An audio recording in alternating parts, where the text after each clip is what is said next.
Today I'm joined by Cale Sinfield, owner of Kangaroo Connections, which is a social media agency specialising in LinkedIn, Facebook, Twitter, and Instagram. So welcome, Cale. Hi, Simon. You're right. Yeah, I'm very good, thank you. Very good.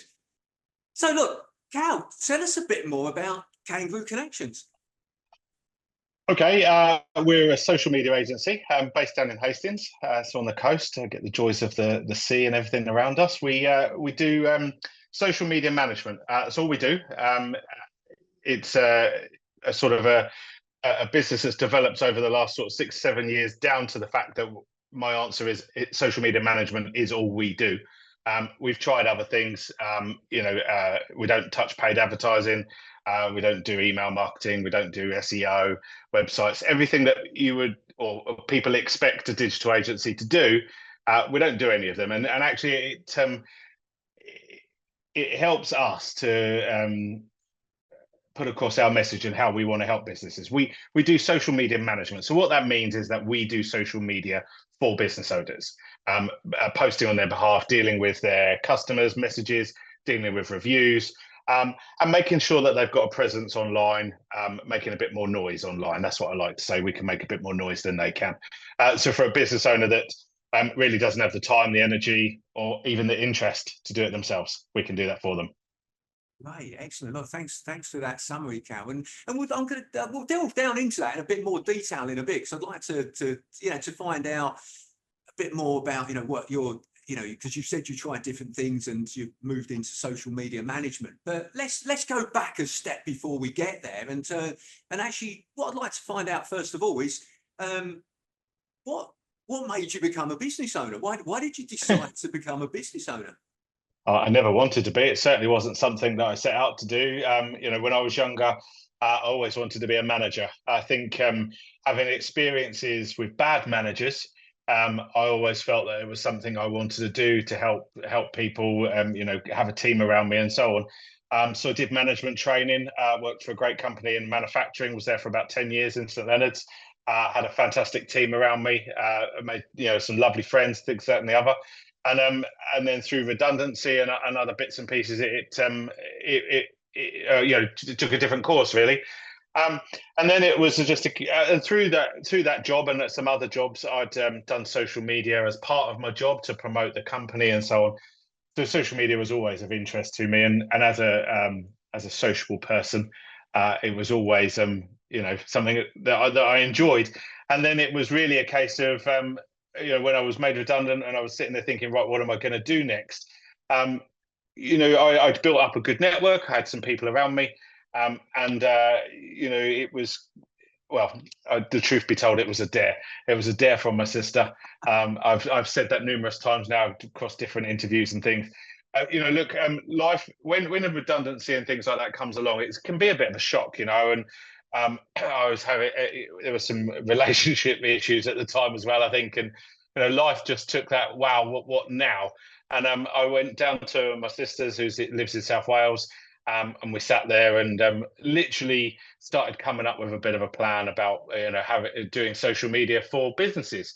And it kind of progressed from there, really. It was weird. And it sounds odd when you think it's a dare, and I'm 7 years on. But yeah, so truth be told, it was a dare. Well, isn't it interesting that, actually, and I find this from speaking to business owners, that not everybody decided to be a business owner in the first place. There was some sort of trigger that actually, whether it was a redundancy or something happened in their life that made, well, I'm going to do this. So, still to this day. In fact, I was only talking to someone today about doing podcasts and things, and thinking to myself, I'm still not convinced that people are interested in what I've got to say.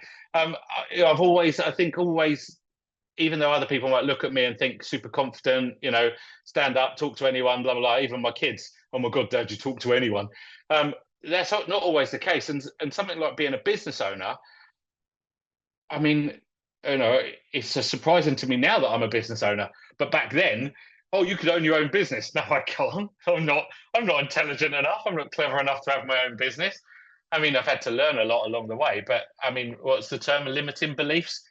well, that would have been something that definitely I would have had back then. Certainly to think, yes, I could own my own business. And I remember at the time when I launched, it was sitting in the corner of my lounge, little laptop. I had a whiteboard on the wall, very exciting, but I had 2 or 3 clients, and it probably wasn't very real compared to what it is today. But I certainly didn't think I could do it, or certainly not for 7 years. Well, good for you for going and doing it, taking yourself out your comfort zone and taking that leap and going, actually, I'm going to give this a go. So you mentioned there about starting out on business, in business. What would you say, some or your main challenge was that you came up against when setting up your business, growing your business? What springs to mind as a main challenge? Oh, I mean, Christ, from the really basic, silly, laughable level, I remember getting my first client, and they were saying to me, "Right, well, send me over an invoice, and we'll get that sorted." And I found myself kind of going, I need an invoice." I think it's that because I started with nothing and I just hadn't thought of it. Before management, my background was sales. And I talk about when I worked for the Hastings Observer, for example, I would go out to my patch, sell an advert, back to the office. I complete an order form. That order form would go into a tray, and then 4 days later, I'd see an advert in the newspaper. Now, because my job was sales, I didn't have anything to do with putting the copy together, doing the invoicing, making sure it went to print, things like that. And I think at the very beginning, send me an invoice, and then we'll go from there. It was really kind of like, oh yeah, there's lots of stuff I need and I didn't have. I think one of the things I'm really pleased that I did from word go was get involved with networking. We know each other from BNI, networking group, and having people around me. I think if anything, I should have asked for help sooner than I did. Probably took a year or two, but having business owners around me that were willing to help, and Simon, it's that reality. And I think as guys, we're not very good at this, saying that I don't know, I don't know what to do next, or I don't know how to do that, or I've got a question. And I think being a business owner is quite lonely. So having people around you, it was really helpful. So getting sales was difficult at the beginning. Where you want to grow your business, but how do you do it? I think as a new business owner, you have an idea of what you want and how you want it to look. I probably still do, actually. We have conversations now about the future of my business, and and you say to me, "What's your plan or what's your goal?" And blimey, I've got no idea. And I know that's not the answer you want to hear, but it's the truth. And back then I didn't either. Yeah, you mentioned some great points there, Cal. I mean, I think, the first thing you mentioned there was, sometimes we go into business not appreciating, actually, we suddenly need to do everything. We suddenly need to do marketing. We need to do sales. We need to deliver the product or service that actually we've agreed with the client. Then we need to invoice them. Then we need to do our finances. Then and then as the business grows, then we've got to recruit people, and then we've got to manage people and lead people and do appraisals and all sorts of stuff. And we don't always think about that. So that's great. And I think probably the biggest mistake back then, or certainly at the beginning, was not having a real grasp on my figures. Now I know what's going on in the business, what I can spend, where I can spend, what invoices are due on what days, things like that. Back then, I just didn't do it. Now, numbers isn't my strength, so I know that's why I didn't do it, because I didn't enjoy it. It's one of those jobs that's top on the to-do list, but quite quickly finds its way to the bottom of the to-do list. And I think probably some of the failures in the first few years were down to that. And probably on the flip, why things are so good now is that I make sensible decisions now based on what I can and can't afford, or even down to recruiting staff. I can afford that. It's not a gamble. I can afford it. you've got that visibility, and Yeah, you can make informed decisions, which for sure. and I think that that interesting, that brings us on to the other point that you sort of said. Well, 2 points there, which is surrounding yourself by other business owners, actually appreciating that actually other business owners face similar challenges. It's Yeah, not, for you're not sure. on your own. So what you said there about networking and surrounding yourself by these other business owners that you can share ideas with and say, oh yeah, I've had that challenge. What did you do? And those sort of things. But then that Yeah, leads, and oh, sorry, I was just I was just going to say, I remember very early on, I think probably within the first year, I had some clients, and one of the clients cancelled, and I remember saying to my pals, "Oh, I've lost a client today." I think it was 250 quid a month or something like that, and they were, "Oh, don't worry, I'm sure you'll sort it out." And whilst I loved their enthusiasm that I would sort it out, in reality, it was like, imagine your employer took 250 quid off you in this month's paycheck. Mm. Um, they didn't get it. So being surrounded by business owners, like you say, that have been through what we go through or understand maybe the peaks and troughs of being a business owner, it was really quite valuable for me, for sure. No, absolutely. I think that's such an important thing and a great thing to share. So thank you. And then the other thing that you mentioned there as well was actually understanding your strengths and the areas that you're not so good at. Maybe numbers, and actually surrounding yourself by other people that are good at the things that you're perhaps not quite so good at. For some people Yeah. it might be the numbers side of things, and other people it might be marketing or it might be sales. Yeah. But recognizing the things that you're good at and actually surrounding yourself by people that are good at the other things that perhaps you're not so quite so good at. What's really funny now, based on your other questions, is that now today I'm a business owner. Yeah. And I run my business. Oddly, with help. Now, when I first started taking on help, it straight away was with content, because that was the demands of my clients. Lots and lots of content, and it was quite quickly I realised that wasn't to say that I wasn't very good at it, because I was fine. There's enough tools out there to help us with these things, but other people were better. And brought a new element to the business. So like my first few assistants that I took on or whatever, I was like, wow, look at the stuff you're creating. And then when you start getting feedback saying, blimey, you guys are putting out some good stuff now, aren't you? It was literally a case of, right, now I've got a business, and it doesn't have to be me doing everything, but also what the people that I now have in my team are delivering better than I can deliver. So it means I don't create content at all now. And it's making us a better business. It's an odd one, because I think when you launch your business yourself, you think you could do it all or should do it all. My books, I have an accountant now. Quite rightly, my business needs a proper accountant now that's filing proper files, proper figures rather. And but strangely, by divvying all those things out, it's made me become a better business owner, if that makes sense. Absolutely, because and this is the point, isn't it, that we can't do everything ourselves. So actually, if we can free up our time by delegating things, and it as isn't, as you've highlighted there, it isn't necessarily delegating to employees. It could be outsourcing it to other people like your accountant. Yeah. That frees up our time to be great at the things we're good at, whatever that may be. And to look, it's a cliche, but focusing on working on the business rather than working in the business. I'm fortunate enough that you're my business coach. Let's give you a little plug there.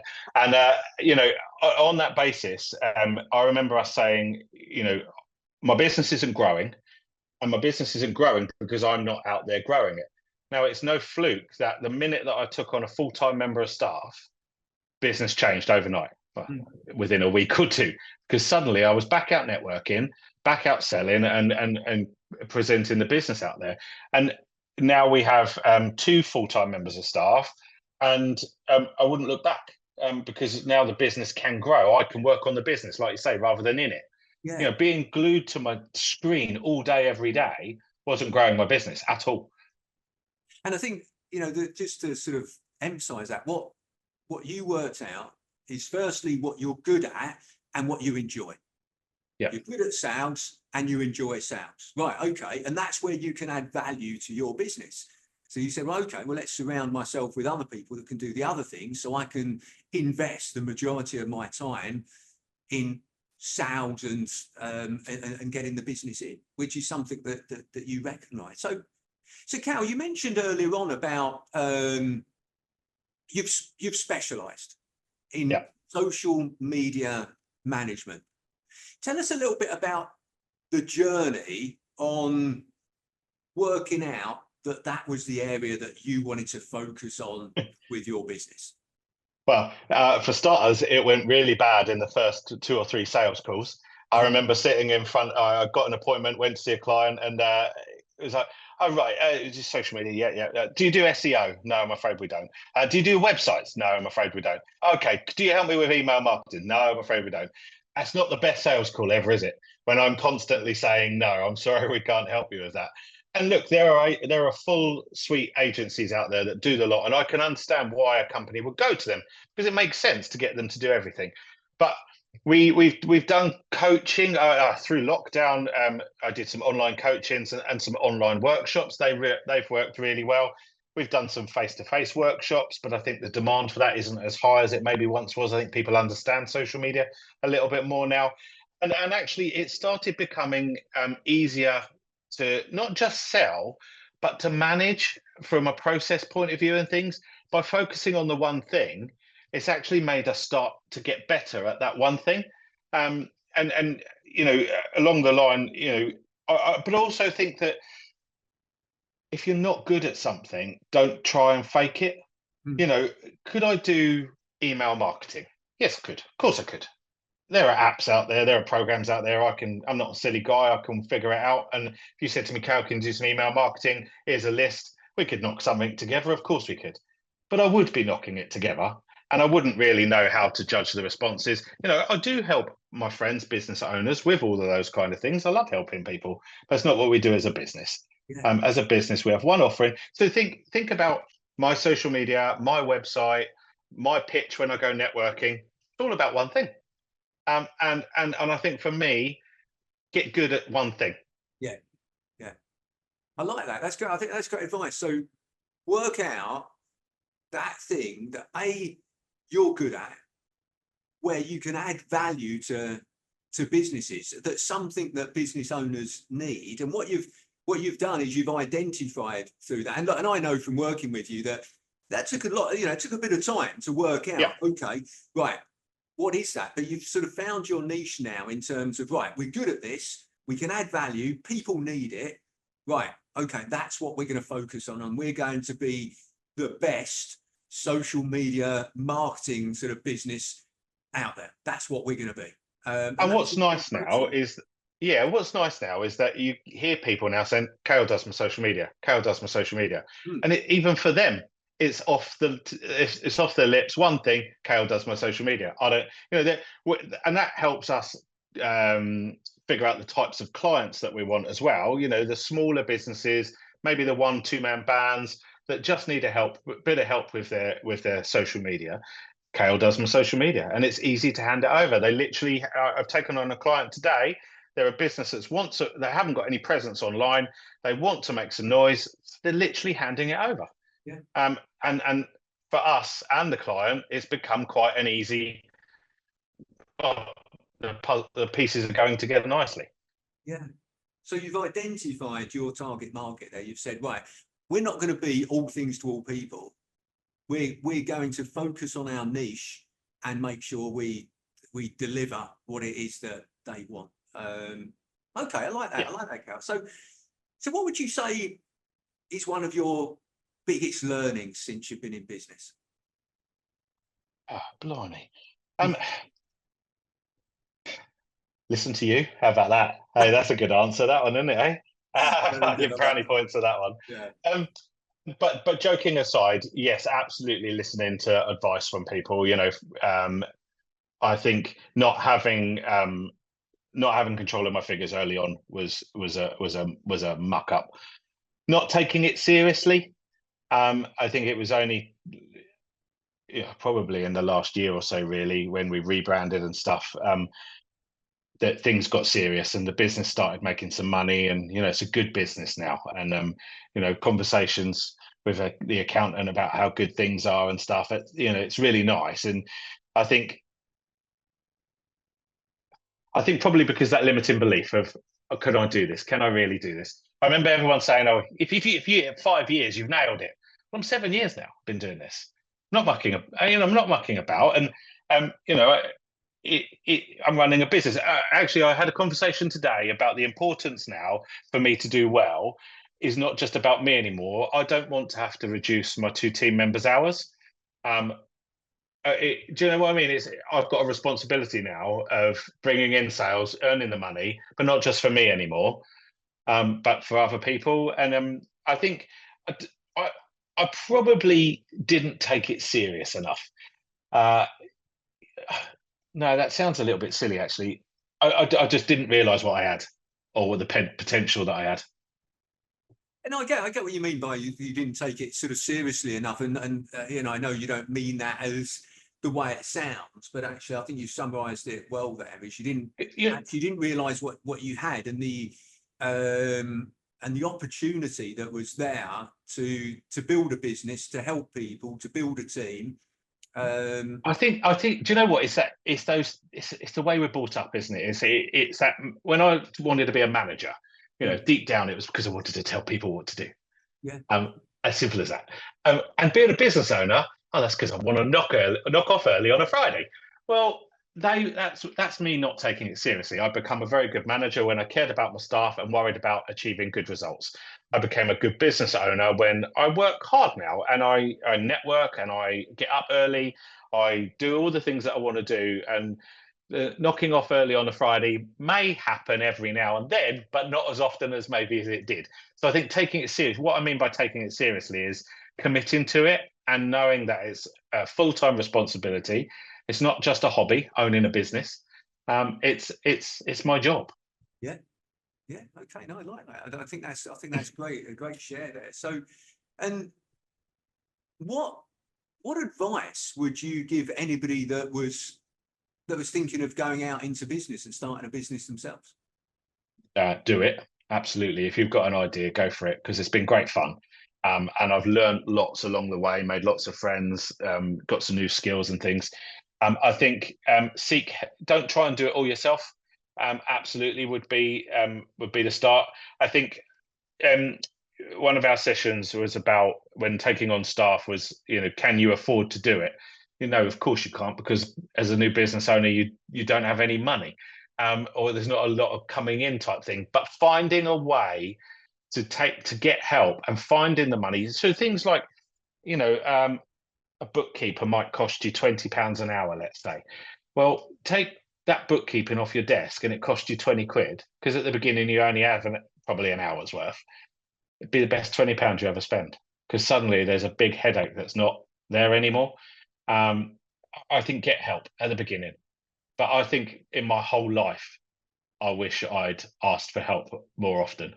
No, not just in business, but counselling and things like that.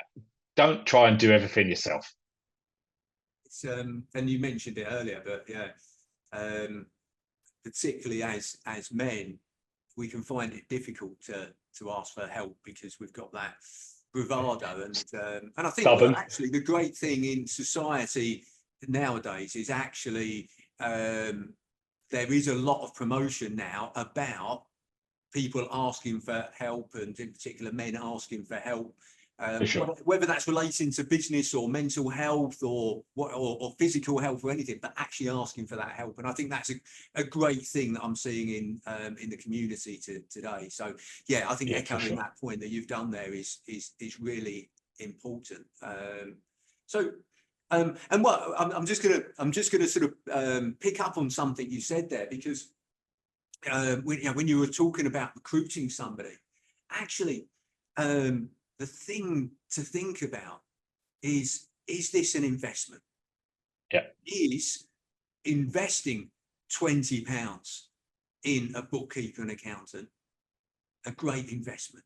Is that, am I, the time that they save me or the value that they're going to add to my business, is that going to give, am I going to get a better return on investment on that? Now, sorry, go on, Cal. No, I was just going to say, because I think as a business owner, you were saying to that time and time again, you would say it to me, and I couldn't quite get my head around seeing it, or, Simon, there just isn't the money there. I can't afford this. It's ridiculous. And then on the flip, I'm saying to you, my business isn't growing. But yet, the minute that I took on that full-time member of staff, sales started increasing. And my business, from what it looked like before I took on that member of staff compared to what it looks like now, is probably double. Yeah. Probably double. And it happened really quick. This last 12 months has been amazing. It's gone berserk. And that is only because of the help that I've got that has freed me up to do other things. I think as a new business owner, when you try to do everything yourself, we're in an outsourcing world right now. We outsource everything. You think we can outsource someone booking a holiday for us. We can get, I have a cleaner comes in and cleans for me. I don't have the time, energy, or the interest, to be quite frank, but it's money really well spent. Bookkeepers, accountants, social media managers, coaching, booking a holiday. There's so much that we can outsource, and everyone's like, "Oh yeah, well you do that because you've got loads of money." No, we do that to make our lives easier, and because it frees me up to do other things, whether it be in my business or in my personal life. Which, brings us back to what the service that you provide, because the service that you provide isn't just about doing people's social media. It's actually freeing up people's time. You're taking their social media on, so actually the business owners can then use their time and invest their time on the things that they're good at, and make more money than they're investing in you for doing their social media. And it's a win-win for everyone. So we're not a posting service. We don't do social media posting. Often, you can see adverts. Oh, £99 a month, we'll do your social media. Good luck, off you go. And they will post on your behalf maybe once a week, and that's the only time you'll ever hear from them. Where we actually take social media off the customer, monitor their accounts, monitor their messages, respond to comments, respond to reviews. You literally, if you want to, we have some clients that want to interact with us daily. They want to know what's going on. They've got some good ideas to post, and we encourage that for sure. But we also have clients that say, I'm not interested in this. This is not my thing at all. I hate social media. What's the thing that they all say? Oh, I hate seeing people's dinner plates or sunrises and sunset. They're out there, of course, but just hand it over to us and we can get it done. So we're not a social media posting agency. We are a social media management agency, and that's what we do. That's the difference. Yeah. Okay, good. Yeah. So look, Cal, one question I like to ask everyone that comes onto this Business Spotlight interview is this. It's what is the best advice that you would give an 18-year-old you? So if you could go back and speak to yourself when you were 18, what would you say to yourself? I don't have any regrets, Simon. No, that's horrible. How do I answer that? What would I do differently? It's not what you would do differently. It's what you would say to yourself. So if you don't have any regrets, maybe you'd say to yourself, just do it. Just carry on. I regret a couple of decisions that I've made throughout my life, but we make them, and we have to learn and live from them. What would I tell myself? Travel a bit more, maybe. I love traveling. Take the opportunities that present themselves. If you've got a couple in business, a couple of things have happened. Spent some money, they didn't work out. I lost the money. 4 or 5 years on, I'm no worse off, and life's not different. Well, life's better, but I think we play the hand that we're dealt, and we have to stand by the things that we do, the decisions that we make, the mistakes that we make. I can sit here honestly today and say I'm very happy. I've had a couple of holidays this year, another one booked.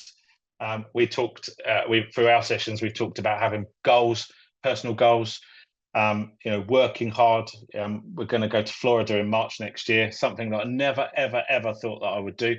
And we're going to.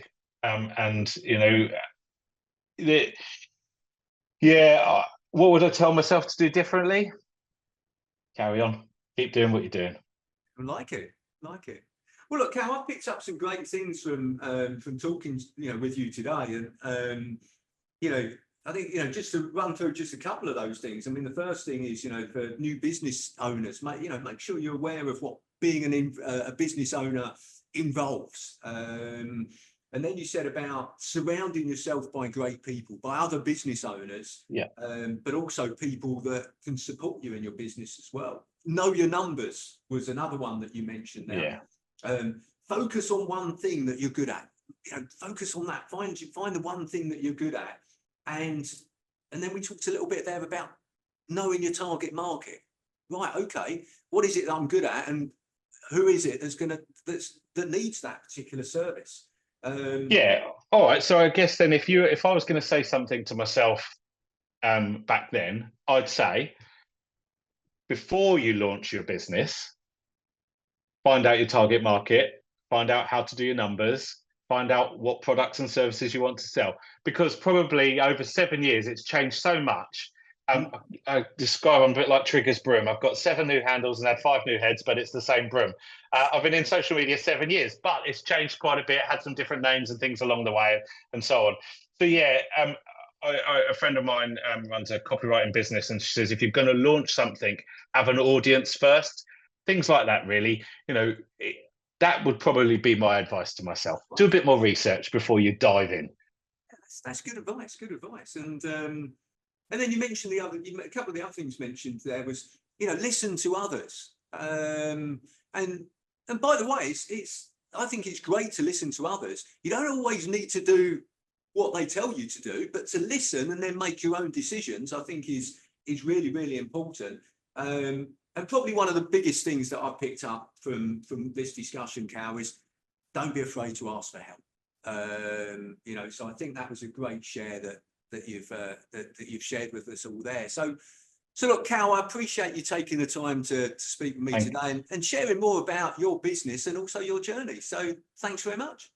Thanks for having me. I still can't believe people that want to listen to me, but thanks for having me. I do feel very privileged. Very good. Thanks for joining us, Cal. Thank you.